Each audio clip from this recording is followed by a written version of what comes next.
ಓಂ ಗಂ ಗಣಪತಯೇ ನಮಃ. ನಮಸ್ಕಾರ ಸ್ನೇಹಿತರೆ, ಆಲ್ ರೌಂಡ್ ಕ್ಲಾಕ್ ಕನ್ನಡ ಚಾನಲ್ಗೆ ಸ್ವಾಗತ ಸುಸ್ವಾಗತ.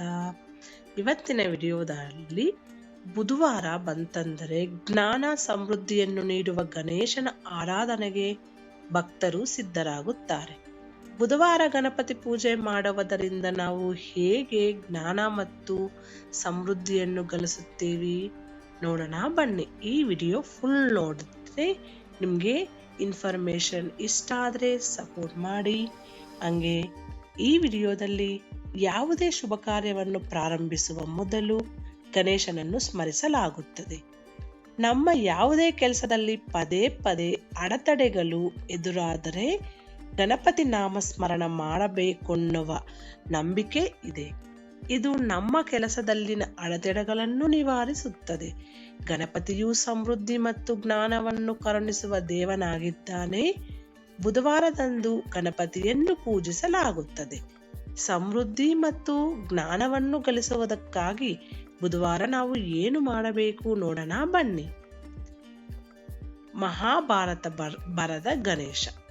ಗಣಪತಿಯು ಬುದ್ಧಿವಂತಿಕೆಯನ್ನು ನೀಡುವ ಮತ್ತು ಶುಭ ಕಾರ್ಯಗಳನ್ನು ನಿರ್ವಿಘ್ನವಾಗಿ ನೆರವೇರಿಸಿಕೊಡುವ ದೇವರು ಮಾತ್ರವಲ್ಲದೆ ಗಣೇಶನ ಬರವಣಿಗೆಯು ತುಂಬಾನೇ ವೇಗವಾಗಿದೆ ಎನ್ನುವ ನಂಬಿಕೆ ಇದೆ.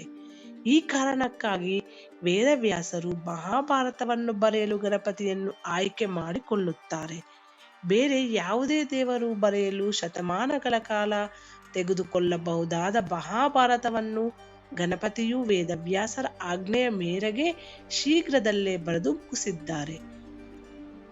ಇಡೀ ಭಾರತವನ್ನು ಬರೆಯಲು ಗಣಪತಿಯು ಕೇವಲ 3 ವರ್ಷಗಳನ್ನು ತೆಗೆದುಕೊಂಡಿದ್ದನು.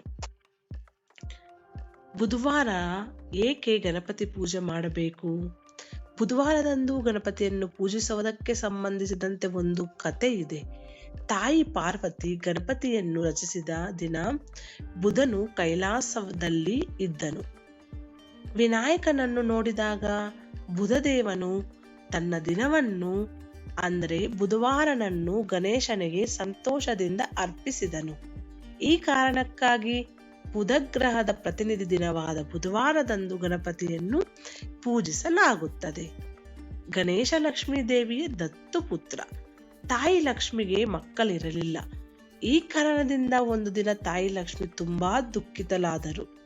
ಈ ವಿಷಯ ತಾಯಿ ಪಾರ್ವತಿಗೆ ತಿಳಿದಾಗ ತಾಯಿ ಪಾರ್ವತಿಯು ತನ್ನ ಮಗನಾದ ಗಣೇಶನನ್ನು ಎತ್ತುಕೊಂಡು ಲಕ್ಷ್ಮೀ ದೇವಿಯು ಮಡಿಲಲ್ಲಿ ಮಲಗಿಸಿ, ಗಣೇಶ ಕೇವಲ ನನ್ನ ಮಗ ಮಾತ್ರವಲ್ಲ, ಲಕ್ಷ್ಮಿಯ ಮಗನು ಎಂದು ಹೇಳುತ್ತಾಳೆ. ಇದನ್ನು ಕೇಳಿದ ಲಕ್ಷ್ಮಿ ದೇವಿಯು ತುಂಬಾ ಸಂತೋಷಪಟ್ಟಳು ಮತ್ತು ಯಾರಾದರೂ ತನ್ನೊಂದಿಗೆ ಗಣೇಶನನ್ನು ಪೂಜಿಸದಿದ್ದರೆ ಆ ವ್ಯಕ್ತಿಗೆ ಜೀವನದಲ್ಲಿ ಸಂತೋಷ, ಸಮೃದ್ಧಿ ಮತ್ತು ಲಕ್ಷ್ಮಿ ಎಂದಿಗೂ ಬರುವುದಿಲ್ಲ ಎಂದು ಹೇಳಿದರು. ಆದ್ರಿಂದ ಲಕ್ಷ್ಮೀ ದೇವಿಯ ಜೊತೆಗೆ ಗಣಪತಿಯನ್ನು ಪೂಜಿಸಲಾಗುತ್ತದೆ.